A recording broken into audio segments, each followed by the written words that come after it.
सभी को नमस्कार। ट्रिग्नोमेट्री के इस लेसन में आपका हार्दिक स्वागत है। चलिए शुरुआत करते हैं, देखते हैं क्वेश्चंस कौन कौन से हैं। अब देखिए क्वेश्चन दिया हुआ है जिसमें कुछ एक एक्सप्रेशन दिया हुआ है और कह रहा है करेक्ट रिलेशन बताओ इसमें क्या है।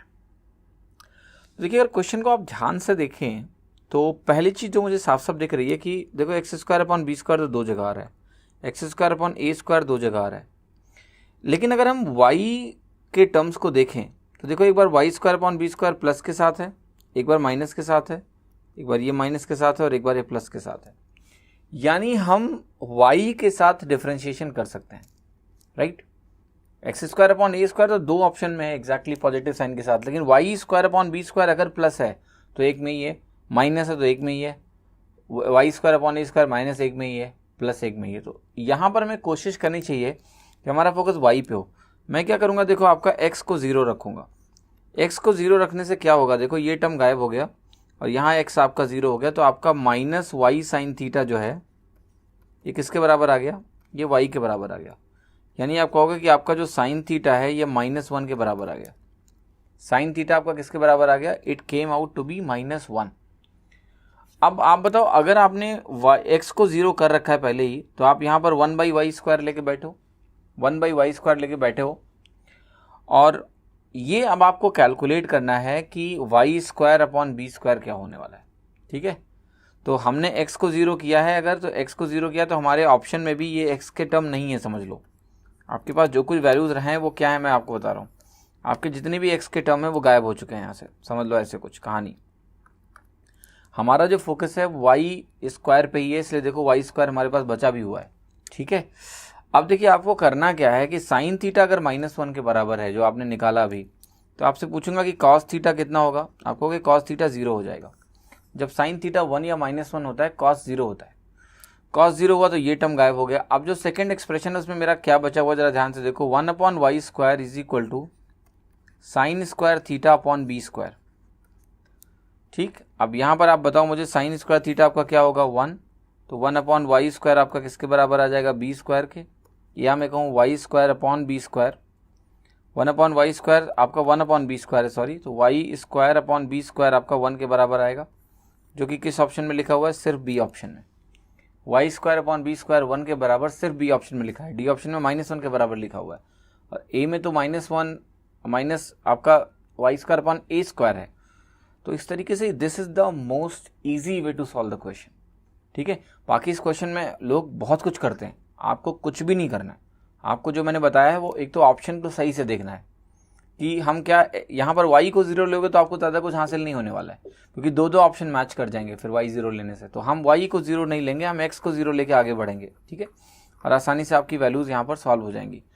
ट्रेडिशनली अगर आप इसको करना चाहते हैं then yes it will consume lot of time, आपका समय जाएगा। रिलेशंस तो मिल जाएंगे, रिलेशंस में कोई बड़ी बात नहीं है निकालना, but that is not the route I will suggest in this question. जो मैंने बताया है उसको आप अप्लाई करिए, ठीक है, आसानी से आपका आंसर आएगा बिना किसी समस्या के। आगे बढ़ते हैं। देखिए क्वेश्चन आपका कह रहा है कि 1/cos π/7 cos 2π/7 cos 3π/7 करके है। आपको मैं एक चीज़ बहुत पहले बता चुका हूँ कि cos थीटा और प्लस cos 180 माइनस थीटा अगर कहीं भी लिखा हो तो इनका सम 0 होता है, ठीक है। देखो π/7 है और 6π/7 है, इनका सम क्या है 180। कोई भी दो एंगल का सम अगर 180 है तो उनका सम 0 होता है। तो यहाँ π/7 और 6π/7 मिला के क्या हो जाएगा 0, क्योंकि ये पाई दे रहा है, 180 दे रहा है। ऐसे ही 2 3 करके चल रहा है, तो देखो 2 का 5 से मिलन होगा, 3 का 4 से होगा। सारे पेयर जो है बन रहे हैं ना, 6 पेयर्स हैं, 6 टर्म्स हैं, 3 पेयर्स बन रहे हैं, सारे पेयर क्या दे रहे हैं 0 0 0, तो अल्टीमेटली आंसर क्या रहेगा 0। तो ये सिंपल सी रिलेशनशिप आपको हेल्प आउट कर रही है फटाक से आंसर लिखने में, ठीक है। ये क्वेश्चन देखिए कह रहा है कि आपको एक एक्सप्रेशन दिया हुआ है और कह रहा है कि बताओ इसका मान क्या है, ठीक है। इसका मान बताना है, sine of y minus z, sine of y plus z, 2 sine y, sine x minus z, sine x plus z, 2 sine x। अब एक चीज़ आप मुझे बताओ कि न्यूमरेटर और डिनोमिनेटर में क्या फ़र्क है। सिर्फ फ़र्क इतना है कि न्यूमरेटर में जहाँ y है डिनोमिनेटर में y की जगह x है, और कोई फ़र्क है नहीं। ये सब चीज़ थोड़ा ध्यान रखना चाहिए। इसको ध्यान रखने का फ़ायदा ये होता है कि आपको दोनों को 2 बार कैलकुलेट नहीं करना है। न्यूमरेटर और डिनोमिनेटर एग्जैक्टली सेम है, फ़र्क सिर्फ इतना है कि न्यूमरेटर में y की जगह अगर सारी वैल्यूज x कर दो तो डिनोमिनेटर मिल जाएगा। तो आप क्या करोगे, सिर्फ न्यूमरेटर देखना बस। आपको कि न्यूमरेटर मेरा दिया है sine of y minus z, plus sine of y plus z और प्लस 2 साइन वाई, ये दिया हुआ है। तो हम इस पर पहले फोकस करेंगे। ये जो वैल्यू दी हुई है sine a plus sine b, ये आपका बनाएगा 2 sine this plus this, right, by 2। तो ये बन जाएगा आपका y इंटू कॉस बनेगा दिस माइनस दिस बाई 2, तो ये बनेगा z, right, plus 2 sine y। तो देखो न्यूमरेटर आपका बनेगा 2 साइन y, अगर कॉमन ले लो तो ये बनेगा कॉस z प्लस 1। आपको पता है डिनोमिनेटर क्या बनेगा? डिनोमिनेटर बनेगा 2 sine x into cos z plus 1। क्यों? क्योंकि न्यूमरेटर डिनोमिनेटर में सिर्फ इतना फ़र्क था कि y जहाँ जहाँ y है वहाँ वहाँ x हो गया। तो ऐसे मैं फाइनल रिजल्ट में भी जहाँ जहाँ y है x कर दे रहा हूँ। अब न्यूमरेटर अपॉन डिनोमिनेटर जो क्वेश्चन में कैलकुलेट करना है वो क्या हो जाएगा आपका? 2 से 2 कैंसिल हो जाएगा, कॉस z प्लस 1 कैंसिल हो गया, आपका आ जाएगा sine y upon sine x, sine y upon sine x। और इस तरह से आपको आंसर क्या मिल जाएगा? B option. कुछ भी मुश्किलात इस सवाल में आपको नहीं आएगी। आप पता है, आप अगर थोड़ा सा दिमाग लगाते तो इस क्वेश्चन में इतना कुछ करने की ज़रूरत थी नहीं। ये भी बहुत ज़्यादा किया हमने।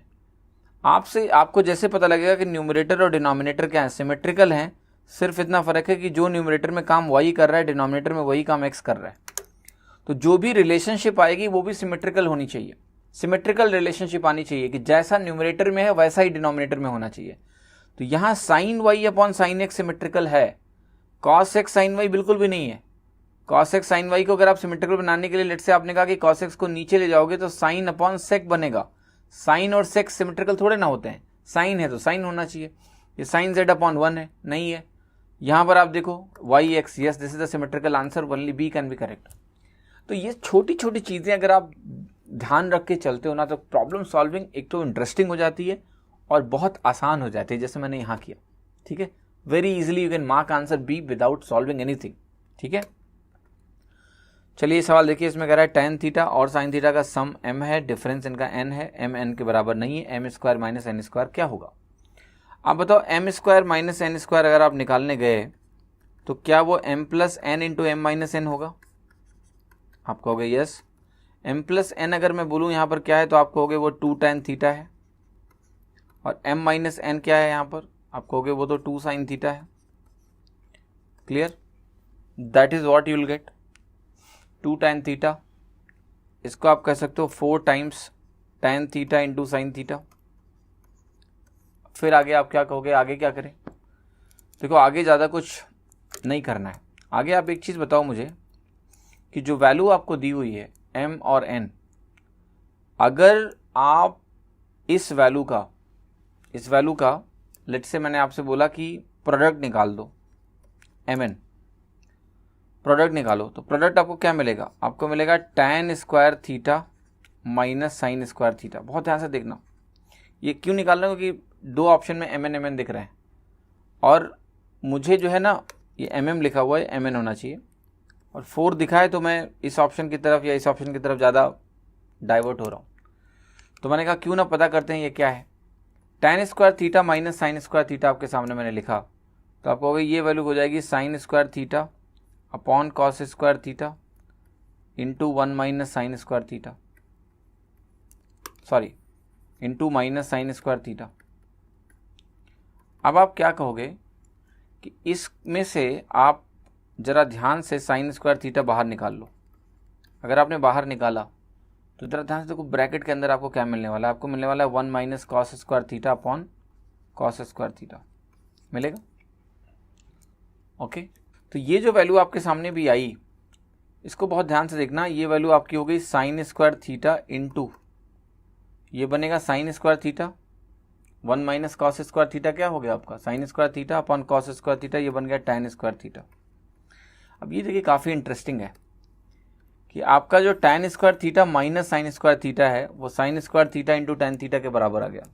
This you can take with you as a standard result also, लिख के रख लेना। tan square into minus sine square theta और tan square theta into sine square theta, they are same.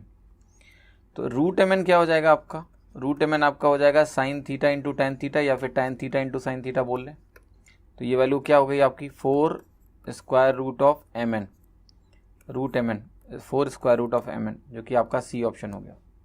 तो काफ़ी आसान था, कुछ भी इसमें मुश्किल नहीं था, मुश्किल होना भी नहीं चाहिए, आसानी से आंसर निकलना चाहिए। तो m square minus n square जो आपका आया वो कुछ ऐसा आ गया। अब देखिए इस क्वेश्चन को करने के और भी तरीके हैं, नॉट द ओनली वे जो था, और भी बहुत सारे तरीके पॉसिबल हैं। फॉर एग्जाम्पल आप ऐसा सोच सकते थे कि मैं थीटा को 45 डिग्री ले लेता हूँ, राइट।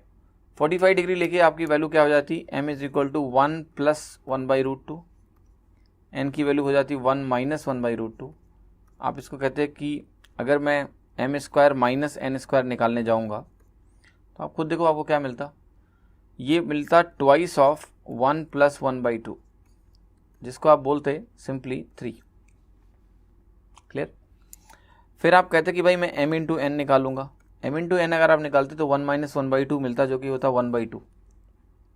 ओके, अब आपको देखिए यहाँ पर क्या चीज़ थी जो आपको देखनी चाहिए थी कि भाई मैंने m square minus n square निकाला तो वो मुझे मिला सिंपली 3। क्यों? क्योंकि 1 प्लस 1/√2 और 1 माइनस 1/√2 जो था m और n, और इसको आपने सब्ट्रैक्ट किया, जोड़ा नहीं सब्ट्रैक्ट किया, देखो तो ये 3 नहीं आएगा। आप इसको अगर जोड़ोगे तो जो मैंने निकाला वो आएगा, सब्ट्रैक्ट जब करोगे इसको तो इसमें आपका सिंपली ये 1/√2 का जो डबल है दैट इज √2 2 बार हो जाएगा, तो ये वैल्यू आपकी हो जाएगी 2√2। अब आप खुद देखो कि अगर मुझे 2√2 लाना है तो 4√mn अगर मैं करूँ तो 4/√2 बनेगा, जो कि आपका 2√2 होगा। That become the answer C. ठीक है, तो that's how you can solve. कोई चैलेंज ऐसा इस क्वेश्चन में है नहीं। देखिए क्वेश्चन कह रहा है 10/9 है, 10/27 है, 10/63 है, 10/81 है, और हमें बताना है कि क्या होगा इसका सम। ओके, सो कैसे इसको करेंगे जरा ध्यान से देखो। ये जो 10/9 है आपका, और ये क्या है, क्या ये cot 9 है? यस। ऐसे ही क्या ये आप ध्यान से देखो तो ये 10/27 और ये आपका ब्रैकेट में कॉमन ले तो ये cot 27 है। आपको कहे यस परफेक्ट, कहीं कोई शंका नहीं है इसमें। तो 10/27 cot 27 है। अब इसको ज़रा ध्यान से देखते हैं। Sine upon cos, cos upon sine करोगे, अगर सिंप्लीफाई करोगे, sine square 9 plus cos square 9, ultimately ये यही बन जाता है साइन 9 कॉस 9। या मैं इसको कहूँ कि हो जाता है 2 अपॉन साइन 18 डिग्री। देखो मैं क्या आपको इतनी देर से बताने की कोशिश कर रहा हूँ, कभी भी आपके पास अगर tan theta plus cot theta आपके पास है और इसको आपने बोला कि भाई ये x के बराबर है, तो आप इसको कैसे देख सकते हो। मैंने आपसे बोला लेट्स से कि आप इसको ऐसे देखो, tan theta plus cot theta अगर आपके पास है तो इस तक डायरेक्ट कैसे पहुँचोगे। आपको ये 1 अपॉन tan थीटा इसको मान लेंगे, 1 अपॉन tan थीटा मानोगे तो ये बनेगा आपका tan थीटा, यहाँ आपका बनेगा tan स्क्वायर थीटा प्लस 1 बनेगा, ये x के बराबर है। फिर आप कहोगे अगर मैं यहाँ 2 डाल दूँ और यहाँ 2 डाल दूँ तो आप कहोगे ये एक्सप्रेशन मुझे साफ साफ दिख रहा है कि ये 1 अपॉन साइन 2 थीटा है, that is equal to x upon 2। या फिर x आपका क्या हो गया, x आपका हो गया 2 अपॉन साइन 2 थीटा। ये पहले भी मैं बता चुका हूँ, आपका जो भी tan theta plus cot theta अगर है तो ये वैल्यू आपका सिंपली 2 कोसेक 2 थीटा होता है, राइट। tan प्लस cot अगर आपने लिया है इस तरह से तो ये वैल्यू आपकी 2 कोसेक 2 थीटा बनती है। तो वही है 2 कोसेक 2 थीटा का मतलब 2 अपॉन साइन। तो ऐसे ये भी पहला ही करना है, दूसरा अपने आप हो गया फिर, क्योंकि दूसरा क्या बनाएगा आपका 2 upon sine 54 degree. Okay, now what you will do, 2 common ले लो तो ये देखो क्या बनेगा, नीचे आ जाएगा साइन 18 साइन 54, ऐसे बना। ठीक है, दोनों में ऊपर देखना क्या बनेगा, sine 54 minus sine 18, sine 54 minus sine 18 लिख दिया। क्या लगाना है आप, साइन सी माइनस साइन डी लगा दो। साइन सी माइनस साइन डी अगर लगाओगे सर तो आपको मिलेगा 2, फिर से एक 2 आ जाएगा और ये बनेगा कॉस, पहले आता है इसमें 2 कॉस 72 यानी कॉस 36 बनेगा। डिफरेंस निकालोगे तो 36 आएगा, बाई 2 करोगे कॉस 18 बनेगा, सॉरी साइन 18 बनेगा, साइन 18। नीचे क्या है आपका साइन 18 इंटू साइन 54। अब देखो साइन 54 और कॉस 36 बराबर होते हैं या नहीं, साइन 18 से कैंसिल हो गया, तो वैल्यू कितनी आ गई 2 2 4, डी ऑप्शन। तो ये सारी चीज़ें करना आना चाहिए, प्लस इसमें जो छोटी छोटी चीज़ें मैंने आपको बताई हैं ना, ये एक्सप्रेशंस बहुत काम आते हैं इंटरमीडिएट क्वेश्चन को करने में, जल्दी हो जाती है। और देखो इसमें आइडेंटिफाई ये करना था कि आप बार बार 2 बार ऐसा नहीं करो कि डिवाइड करके लिखते रहो। एक का अगर ये रिजल्ट मालूम है, दोनों को यूज़ करो ना डायरेक्टली, दोनों वैल्यू डायरेक्टली आ जाएंगी, फिर तो आपको साइन सी माइनस साइन डी यूज़ करना है, आसानी से आंसर आ जाएगा। ठीक है, अब देखिए क्वेश्चन ध्यान से, साइन एक्स प्लस वाई है माइनस 2 साइन एक्स है, ऐसे नीचे कॉस है और क्या है माइनस 2 कॉस एक्स है। क्लियर? तो पूछ क्या रहा है कि, और मल्टीप्लिकेशन में भी कुछ बड़ा सा मटेरियल है, तो पूछ रहा है कि बताओ एक्सप्रेशन क्या होगा। इसको 2 पार्ट में ब्रेक करते हैं। पहला पार्ट आपका है ये, इसको देखो बस, इसमें इन दोनों को कंबाइन करो तो आप कहोगे साइन साइन और कॉस कॉस। ठीक है, ये टर्म है, तो sine c plus sine d आपका क्या होता है, आप कहते हो ये होता है 2 साइन, यहाँ से देखना 2 sine this plus this by 2, तो ये आपका बन जाएगा सिंपली, क्या बनेगा आपका sine x, okay, into cos y बनेगा, माइनस 2 साइन एक्स तो रहेगा ही रहेगा। मैं अभी केवल इस पोर्शन की बात कर रहा हूँ। कॉस में देखो, कॉस और कॉस प्लस में है तो कॉस कॉस बनेगा, तो ये बन जाएगा 2 cos x cos y minus 2 cos x. Clear? Into जो देखो है आपका sine 10x minus sine 8x, sine सी माइनस साइन डी, ये होता है आपका 2 cos 10 plus 8 18 by 2 9x into 10 minus 8 2, और 2 को 2 से डिवाइड करेंगे, साइन एक्स बना। Cos x, cos plus cos क्या होता है आपका, कॉस कॉस क्या देता है, कॉस कॉस देता है, तो यहाँ पर बनेगा 2 cos 9x into cos x, ये बन गया। अब ये दोनों को अगर मैं सॉल्व करने की कोशिश करूँ तो यहाँ मैं 2 साइन एक्स 2 साइन और 2 कॉस एक्स कॉमन ले सकता हूँ, ऊपर 2 साइन एक्स नीचे 2 कॉस एक्स, ये कॉमन ले सकता हूँ, तो ब्रैकेट में देखना क्या मिलेगा, कॉस वाई माइनस 1, यहाँ नीचे क्या मिलेगा, कॉस वाई माइनस 1। क्लियर? यही मिलेगा और तो कुछ फर्क नहीं पड़ना चाहिए, cos y minus 1 cos y minus 1। यहाँ पर आपका कॉस 9x कैंसिल होगा, आपको मिलेगा sine x upon cos x, sine x upon cos x, ये कैंसिल हुआ, 2 से 2 कैंसिल हुआ, sine x upon cos x क्या है, tan x into tan x क्या हो गया, tan square x. So again this question is again very interesting, ठीक है, जिसको हम इस तरीके से सॉल्व कर पा रहे हैं। अब देखिए इस क्वेश्चन को करने का मैं एक तरीका और बता रहा हूँ आपको, जो आप यूज़ कर सकते थे। पहले तो इसमें जितनी भी वैल्यूज़ दी हुई थी, you can put y is equal to 0, जितना भी एक्सप्रेशन है। आप ऑप्शन में भी देखो y तो कहीं दिख ही नहीं रहा है भाई, y को 0 ले लो, y को 0 लेते ही y के टर्म क्या हो जाएंगे, गायब हो जाएंगे, y के टर्म आपके गायब हो जाएंगे। ठीक है, y के टर्म अगर गायब हो गए तो बताओ क्या कुछ आप निकाल सकते हो, नहीं, क्योंकि 2 sine x minus 2 sine x 0/0 form बन जाएगा, जो कि अनडिफाइंड होता है, तो we can not find the answer then. तो y इज इक्वल टू 0 लेने से तो काम सर नहीं बना, y इज इक्वल टू 0 लेने से काम नहीं बना, तो y को 0 लेके नहीं चल सकते हम, हमें x और y की कुछ वैल्यूज एज्यूम करनी पड़ सकती हैं, और जिसको लेके हम सॉल्व कर सकते हैं। मे बी आप x को 45 डिग्री ले लो और y को 15 डिग्री ले लो। अगर आप ऐसा करके सॉल्व करने की कोशिश करो क्वेश्चन की, तब भी आपको एक प्रॉब्लम आएगी, क्योंकि x अगर 45 डिग्री आपने लिया तो ये दोनों आंसर सेम हो गए। क्लियर? तो ये वैल्यू भी आप एज्यूम नहीं कर सकते। मैं आपको ये दिखा रहा हूँ कि देखिए वैल्यू एज्यूम करने में कई बार कॉम्प्लेक्सिटी हो जाती है, you can face some problem, right. अब आपने कहा कि मैं x को लेट से लेता हूँ 30 डिग्री और y को मैं लेता हूँ 15 degree, can you take it? Yes. अगर आप ये लेके चलते हो ना तो आप कहीं नहीं फंसोगे। x 30 लिया तो x प्लस वाई 45 बना देगा, x प्लस वाई 45 बना देगा, x माइनस वाई 15 रहेगा, पर साइन 15 में जानता हूँ, ठीक है, तो 2 साइन एक्स भी लगा लूँगा, सब कुछ हो जाएगा। तो वैल्यू से भी निकाल के आंसर यहाँ पता कर सकते हो। तो ये होमवर्क दे रहा हूँ, करके आप देख लेना कितना कॉम्प्लेक्स है, पर मैं बार बार आपसे ये बोल रहा हूँ कि जो बेसिक एक्सप्रेशंस हैं ट्रिग्नोमेट्री के, sine c plus sine d वाले, वो पता होने चाहिए, वो इतने एफिशिएंट आप उसमें हो कि आपको कभी उसमें दिक्कत ना आए लगाने में। And that can be required in the exam. कई क्वेश्चन उससे बहुत आसान हो जाते हैं, राइट।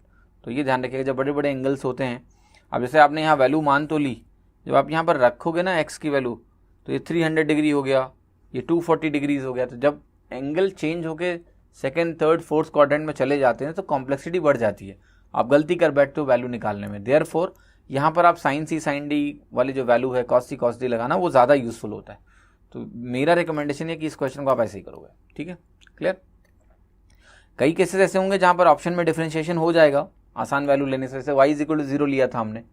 कुछ सवाल ऐसे होंगे जहाँ अनडिफाइंड नहीं होगा, वहाँ वो ठीक है, बहुत क्विक है, अदरवाइज आप उसमें प्रॉब्लम हो सकती है आपको। देखिए क्वेश्चन है, कह रहा है कि आप बताओ इसकी वैल्यू क्या है। अब इस क्वेश्चन में तो वैल्यू ही रखो, आंख बंद करके। क्या रखोगे, a = 45 डिग्री रखें, यस।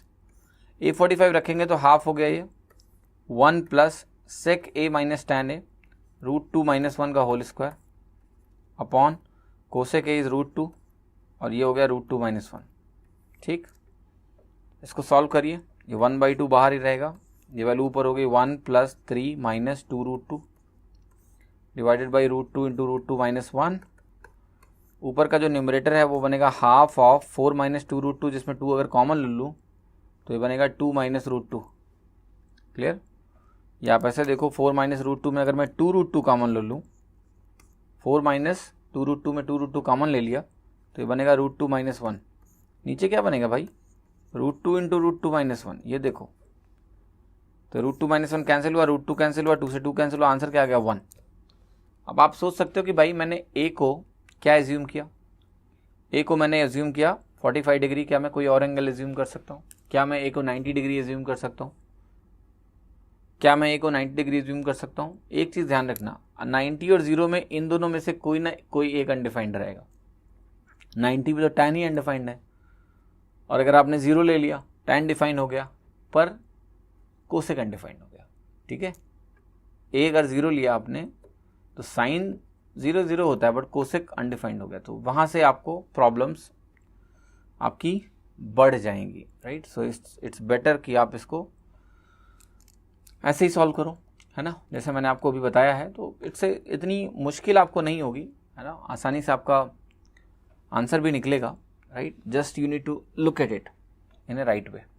अब जैसे आपको अगर इसको ट्रेडिशनली सॉल्व करना है तो मैं एक हिंट दूंगा आपको कि ये जो 1 है ना, इसको sec square a - tan square a लिख लेना, फिर इसको फैक्टराइज कर लेना, सेक a - tan a बनेगा, वो कॉमन ले लोगे आप, तो आपको बनेगा ऊपर सेक a + tan a + 1, ये बन जाएगा। सेक a - tan a ऊपर नीचे से कैंसिल भी हो जाएगा, इनटू आपका है half of cot a, clear. ये आपका एक्सप्रेशन मैंने आपके सामने लिखा, ठीक है। इस तरह से आप सिंप्लीफाई कर सकते हो एक्सप्रेशंस को, ऑलराइट। अब इसको फर्दर सिंप्लीफिकेशन करो, ठीक है। तो ये टास्क मैं आपको दे रहा हूँ, इसको फर्दर सिंप्लीफाई करने का। कैसे करोगे ये आप ट्राई करो, कैसे करोगे आप, मुश्किल नहीं है, मतलब it's again very very easy. मैंने आपको एक हिंट दिया कि नीचे का जो सेक a - tan है वो गायब हो सकता है, और नीचे का सेक a - tan अगर आपने गायब कर दिया तो आपका ये एक्सप्रेशन बना। अब पता है यहाँ पर आप a को 0 रखो, ट्राई करो कि a को 0 रखेंगे। यहाँ पर a को 0 रखने से देखिए जो कॉट a है कॉट 0 पे अनडिफाइंड होता है, 0 नहीं रख सकते हो, 90 भी नहीं रख सकते हो क्योंकि यहाँ tan भी अंदर है, ठीक है। बट इस एक्सप्रेशन को आप फर्दर सिंप्लीफाई कर सकते हो। देखिए इस तरह के सवाल जब भी होते हैं ना, it is better to go with the value. हम जब कांस्टेंट टर्म में वैल्यूज यहाँ दी हुई हैं आसानी से, इट्स बेटर कि अगर वैल्यू रखने से आसानी से आता है, भाई हमारा 45 काम कर रहा है, तो easily we can get the answer through value. We need not to actually calculate it properly, इसको कैलकुलेट करने की ज़रूरत आपको नहीं है, ठीक है। उसमें अननेसेसरी आपका समय जाएगा और उससे कोई फ़ायदा भी नहीं होगा, ठीक है। तो ये सिंप्लीफिकेशन जो है यहाँ कोसेक है, जो बचा हुआ था वो लिख दिया मैंने। आप इसको ट्राई करो, सॉल्व करने की कोशिश करो, आपको सिंप्लीफाइड फॉर्म मिलेगी, ठीक है। एक्सप्रेशन है cos square 48 - sin square 12। Interesting form है, जरा देखते हैं। देखो एक वैल्यू मैं आपको बता रहा हूँ, cos square a - sin square b, और ये मैं कुछ लिख रहा हूँ, ये किसके बराबर होता है? ये होता है cos a + b into cos a - b के बराबर होता है। आप कहोगे ये कैसे लिख दिया? पहले तो मैं कहूँगा इसको अपने नोटबुक में नोट कर लेना, फिर मैं बताता हूँ कैसे लिख दिया। आप जरा इसको देखो बस, अगर आप इसको ध्यान से देखोगे तो आप कहोगे cos a into cos b है, आप कहोगे 2 पहले लगा दो, सॉरी हाफ पहले लगा दो, तो ये 2 cos c cos d बन जाएगा। अब इसको क्या करते हैं, एक्सपेंड करेंगे, तो आपको ये बनेगा cos of this this plus this by 2, तो क्या है cos 2 ये बनेगा। ध्यान से देखो मैं क्या कह रहा हूँ, ये cos इसको डिवाइड करते हैं कि नहीं, कंफ्यूजन मत हो, मैं समझाता हूँ आपको। मैंने कहा अगर cos c plus cos d होता है मेरे पास, तो मैं कैसे लिखता हूँ इसको, मैं लिखता हूँ 2 cos c plus d by 2 into cos c minus d by 2। Alright, ऐसे लिखता हूँ। यहाँ उल्टा जा रहा हूँ मैं, ये आपका जो c प्लस डी बाई 2 है ये आपका a प्लस बी के बराबर है, c माइनस डी आपका a माइनस बी के बराबर है कि नहीं है। तो जब ऐसा होगा, आपका एक्सप्रेशन कुछ इस तरह का दिया हुआ था, आप खुद देखो कि यहाँ जो है ना c बाई 2 अगर है तो यहाँ डबल हो जाता है, तो ये cos 2a प्लस cos 2 भी बनेगा, cos 2a प्लस cos 2 भी बनेगा। अब इसको अगर मैं आपके सामने लिखूं, ये 2 cos स्क्वायर a माइनस 1 है, और इसको मैं लिखूं कि ये 1 minus sine square 2 sign square b है, 1 1 कैंसिल होगा, ये 1 1 कैंसिल होगा, 2 रह जाएगा, और 2 कॉमन लेके बाहर काट दो तो क्या मिलेगा, cos square a minus sine square b is equal to cos of a plus b into cos of a minus b. ये एक्सप्रेशन अब आपको कभी नहीं भूलना है, ये एक्सप्रेशन आपको कभी नहीं भूलना है। तो ये एक्सप्रेशन अगर मुझे कभी नहीं भूलना है तो यहाँ से मैं इसको अप्लाई कर सकता हूँ, cos square a minus sine square b है, तो ये बनेगा cos of a plus b यानी cos 60 इंटू कॉस ऑफ आपका a minus b, that is 36 degree. cos 36 मैं आपको बता ही चुका हूँ पहले कि cos 36 डिग्री जो होता है, ये ध्यान रखना है आपको, √5 प्लस 1/4 होता है, तो √5 प्लस 1/4 हुआ, ये 1/2 हो गया, तो √5 प्लस 1/8 आएगा, यहाँ प्लस होना चाहिए, और ऑप्शन बी आपका करेक्ट हो जाएगा। Clear, so it's very very very simple question, nothing complex, √5 plus 1/8, that's all, you can mark the answer. ठीक है, तो देखिए क्वेश्चन क्या कह रहा है, एक्सप्रेशन है, सिंप्लीफाई करते हैं, साइन 90 माइनस टेन थीटा आपका हो जाएगा sine 10 theta, cos 180 minus 6 theta आपका बन जाएगा माइनस कॉस 6 थीटा, तो प्लस हो जाएगा ये, divided by cos 90 minus 10 theta, फिर से हो गया आपका साइन 10 थीटा, और ये सॉरी साइन 10 थीटा नहीं होगा, ये आपका, अब देखिए क्वेश्चन ध्यान से कह रहा है what is the value of, एक बड़ा सा एक्सप्रेशन है, तो आपको लिखो कॉस ऑफ 90 माइनस 10 थीटा कितना होगा, cos 10 theta minus cos pi minus 6 theta minus cos 6 theta बनेगा, तो ये कॉस 6 थीटा हो जाएगा, डिवाइडेड बाई ये वैल्यू 90 माइनस 10 थीटा है, तो ये आपका हो जाएगा साइन 10 थीटा, और ये वैल्यू आपकी है माइनस, तो ये रहेगी साइन 6 थीटा। क्या करोगे, cos c plus cos d, तो ये बनाएगा twice of cos 8 theta into cos 2 theta 10 minus 6/2, यहाँ से बनेगा twice of cos 8 theta into sine 2 theta, ये कैंसिल होगा, cot of 2 theta, B option सही हो जाएगा, कॉट ऑफ 2 थीटा। तो देखिए इसमें दिया हुआ कि आपको बताना है इस एक्सप्रेशन की maximum value for real values of theta क्या होगी, तो आप कहोगे 1 plus sign x/4 plus theta, और आपका है 2 कॉस x/4 माइनस थीटा की मैक्सिमम वैल्यू। देखो ये तो कांस्टेंट है, आप कहोगे मेरी इच्छा तो है कि मैं इसको 1 कर दूं और इसको 2 कर दूं, क्योंकि इससे ज्यादा नहीं हो सकते, साइन मैक्सिमम 1 हो सकता है और ट्वाइस ऑफ कॉस मैक्सिमम 2 हो सकता है।